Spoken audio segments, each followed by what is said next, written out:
Assalamualaikum warahmatullahi wabarakatuh.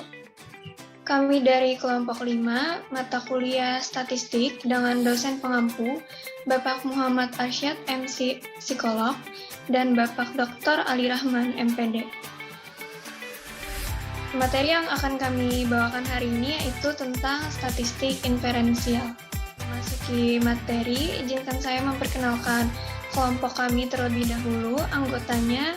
Yang pertama, saya sendiri, Audi Najwa Cesarelia, dengan NIM 20101223220019. Yang kedua ada Gina Aulia, dengan NIM 201012320037. Yang ketiga ada Herlina Amelia Putri, dengan NIM 20101323320029. Yang keempat ada Siti Aminah dengan NIM 20101233320007. Dan yang terakhir ada Weni Rosalinda dengan NIM 201013120007. Baik, memasuki materi yang pertama yaitu mengenai pengertian statistik inferensial. Nah, apa itu statistik inferensial? Statistik inferensial ini adalah teknik atau alat yang dipakai dalam membuktikan kebenaran teori probabilitas yang dipakai dalam penelitian ilmu-ilmu sosial. Disebutkan juga statistik inferensial adalah statistik yang digunakan dalam penelitian sosial sebagai alat untuk menganalisis data untuk tujuan-tujuan eksplanasi. Artinya, statistik model ini hanya dipakai untuk tujuan-tujuan generalisasi. Dengan kata lain, bahwa penelitian ini bertujuan utama untuk menguji hipotesis penelitian. Baik, slide selanjutnya akan dibacakan oleh rekan kelompok saya. Terima kasih.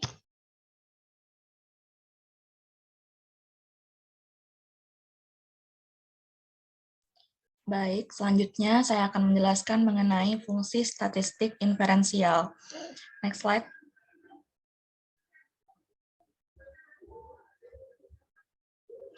Jadi di sini ada dua pendapat.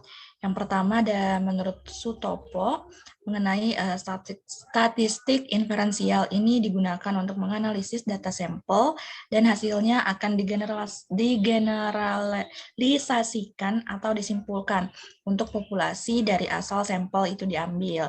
Nah, statistik inferensial ini memberikan cara yang objektif guna mengumpulkan, mengolah, dan menganalisis data kuantitatif, serta menarik kesimpulan tentang ciri-ciri populasi tertentu berdasarkan hasil analisis sampel yang dipilih secara acak dari populasi yang bersangkutan. Nah, kemudian menurut Rabbani, yang pertama yaitu statistik inferensial ini adalah alat untuk menduga populasi.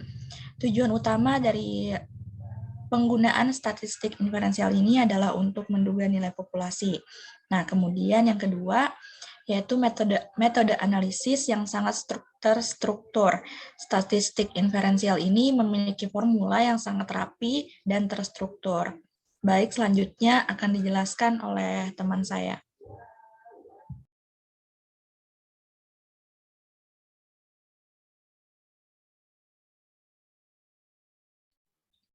Baik, yang selanjutnya ada ruang lingkup statistik inferensial. Berdasarkan kesimpulan pada statistik inferensial yang merupakan generasi dari suatu populasi berdasarkan data atau sampel yang ada. Selanjutnya, menurut Rohmat, atas dasar ruang lingkup, bahasanya maka statistik inferensial mencakup satu probabilitas, yaitu teori kemungkinan. Yang kedua ada distribusi teoritis. Salah satu distribusi yang terpenting dalam statistika yaitu distribusi normal yang berupa kurva berbentuk lonceng setangkup yang melebar tak berhingga pada kedua arah positif dan negatifnya. Yang ketiga ada sampling dan distribusi sampling. Sampling merupakan bagian dari metode statistika yang berhubungan dengan pengambilan sebagian populasi. Yang keempat, ada pendugaan populasi atau teori populasi. Populasi dalam statistik merujuk kepada sekumpulan individu dengan karakteristik khas yang menjadi perhatian dalam suatu penelitian. Yang kelima, ada uji hipotesis, merupakan suatu metode pengambilan keputusan yang didasari pada analisis data, baik dari percobaan yang terkontrol maupun dari observasi yang tidak terkontrol. Yang keenam, ada analisis korelasi dan uji signifikansi. Analisis korelasi bertujuan untuk menentukan seberapa erat hubungan antar dua variabel. Yang ketujuh, ada analisis regresi atau peramalan. Analisis regresi dalam statistika yaitu salah satu metode untuk menentukan hubungan sebab akibat antara satu variabel dengan variabel-variabel lainnya. Materi selanjutnya akan dibacakan oleh teman saya.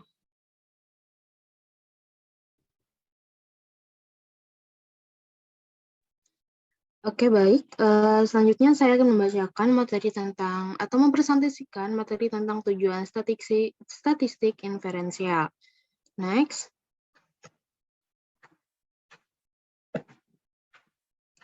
Oke, tujuan statistik inferensial adalah melakukan generalisasi di mana data sampel dianalisis dan kemudian ditarik kesimpulan.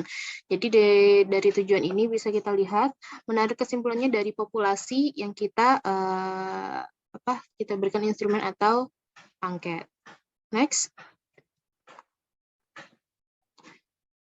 Baik, selanjutnya ada jenis-jenis statistik inferensial. Nah, next. Di sini ada yang namanya statistik parametrik dan statistik non-parametrik. Yang parametrik adalah statistik atau teknik statistik yang populasinya berdasarkan pada model distribusi normal dan homogen. Jadi parametrik ini harus hasilnya ada homogen dan normal. Nah, diambil dari sampel populasi dan random, dan pengukurannya itu kontinu atau rasio atau interval. Nah, pengujian data dari statistik parametrik ini adalah seperti uji T, regresi, korelasi, dan ANOVA yang mempunyai asumsi yang harus terpenuhi kenormalan dan kehomogenannya. Jadi parametrik itu teknik yang datanya harus normal dan homogen. Yang kedua ada statistik non-parametrik. Nah, di sini sangat berbeda dengan statistik parametrik tadi. Statistika non-parametrik ini adalah yang populasinya itu bebas dan variasinya tidak harus homogen dan tidak menerapkan syarat-syarat ada parameter populasi induk sampelnya. Nah, tes ini juga menggarap sampel yang terdiri dari observasi dan populasi yang berlainan dan bisa digunakan pada data klasifikasi sementara untuk skala nominal. Nah, selanjutnya dalam statistik parametrik dan parametrik ini tadi terdapat namanya populasi dan sampel. Populasi ialah wilayah atau objek atau subjek penelitian yang punya karakteristik tertentu sesuai judulnya yang ditetapkan oleh peneliti. Sedangkan sampel adalah jumlah atau bagian yang dimiliki oleh populasi yang mewakili. Dan itu ada beberapa istilah-istilah dari statistik parametrik dan non-parametrik ini. Ada yang uji normalitas data untuk statistik parametrik tadi, ini digunakan untuk mengetahui distribusi data normal dan tidaknya. Jadi kita bisa mengetahui uji normalitas data ini, kita bisa mengetahui kita memakai teknik parametrik atau non-parametrik.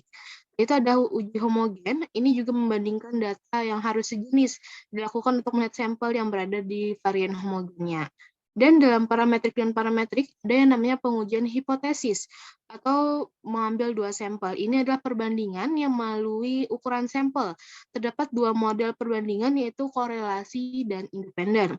Dan ada yang namanya yang terakhir yaitu ANOVA, yaitu teknik menguji kesamaan beberapa rata-rata sekaligus dalam data yang berbentuk interval atau ranah yang dipakai untuk pengujian. Mungkin itu tadi penjelasan dari jenis-jenis karakteristik parametrik dan statistik non-parametrik. Itu tadi saya serahkan lagi selanjutnya ke teman saya. Terima kasih. Baik, yang selanjutnya yaitu peran dari statistik inferensial. Yang pertama yaitu ada uji hipotesis membandingkan atau uji perbedaan atau kesamaan dan menghubungkan, yaitu uji keterkaitan dan kontribusi. Kemudian yang kedua ada sebagai analisis dalam menentukan sampel atau cuplikan penelitian. Yang ketiga sebagai dasar menyusun rancangan penelitian. Yang keempat generalisasi dari sampel ke populasi. Dan yang kelima sebagai pengolah dan analisis data hasil penelitian. Yang keenam ada sebagai wujud perumusan hipotesis. Dan yang ketujuh untuk membentuk pengembangan instrumen penelitian. Dan yang terakhir yaitu untuk sebagai dasar penyusunan model atau persamaan teoritis. Selanjutnya yaitu ada aspek statistik inferensial. Yang pertama yaitu ada pendugaan parameter. Nah, untuk pengumpulan data dengan menggunakan sampel bertujuan untuk menarik kesimpulan yang bersifat umum tentang fenomena yang diselidiki dengan menganalisis data sampel.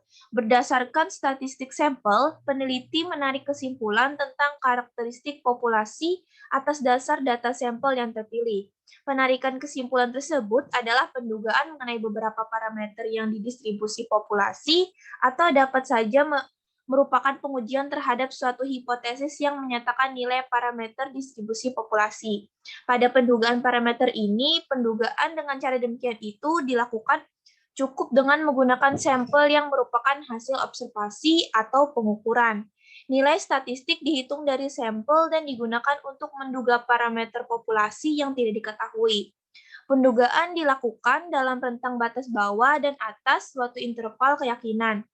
Nilai parameter populasi diharapkan terdapat di antara kedua batas keyakinan di atas yang dihitung atas dasar statistik sampel, sehingga tampak bahwa penarikan kesimpulan tentang parameter dengan cara demikian membutuhkan konsep probabilitas yang harus dispesifikkan terlebih dahulu. Seseorang tidak ada yang yakin 100% bahwa nilai duga parameter akan terletak di antara kedua nilai batas keyakinan tersebut. Kemungkinan nilai parameter akan terletak di antara kedua batas keyakinan tersebut hanya dapat diharapkan. Di samping itu, spesifikasi tingkat probabilitas nilai parameter juga harus dilakukan di antara kedua nilai batas tersebut. Kemudian yang kedua ada aspek pengujian hipotesis. Hipotesis akan memiliki nilai ilmiah jika sesuai dengan atau mendekati fakta empiris. Hipotesis dapat diuji dengan membandingkan hasil teoritisnya dengan hasil sampel yang bersifat empirik. Jika hipotesis di atas ternyata tidak sesuai dengan data empirisnya, maka harus ditolak keabsahannya. Jika proses pengumpulan data sampel dilakukan dengan baik, penolakan atau penerimaan hipotesis di atas dapat menggunakan prosedur pengujian hipotesis secara statistik. Hipotesis dapat bersifat statistik yang merupakan gambaran nilai parameter distribusi populasi teoritis dari mana data sampel empirisnya dicuplik. Kemudian yang ketiga yaitu aspek hubungan antara pendugaan dan pengujian hipotesis. Secara fungsional, tujuan pendugaan parameter populasi berbeda dengan pengujian hipotesis. Tujuan pendugaan parameter ialah penyajian hasil pendugaan tentang nilai parameter populasi yang didasarkan pada data sampel. Sebaliknya, pengujian hipotesis bertujuan guna menentukan pilihan terhadap tindakan-tindakan alternatif dalam masalah pengambilan keputusan secara statistis yang didasarkan pada hasil sampel. Hubungan antara pengujian hipotesis dan pengambilan keputusan ini merupakan aplikasi teori statistik yang paling penting di bidang ekonomi.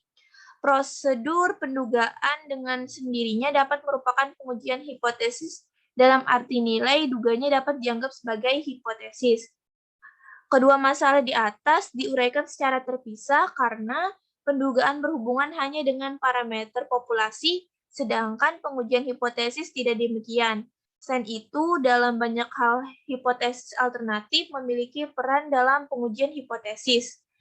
Dalam pengujian hipotesis juga ada dua jenis kesalahan pengambilan keputusan dalam uji statistik, yaitu kesalahan tipe 1 dan kesalahan tipe 2.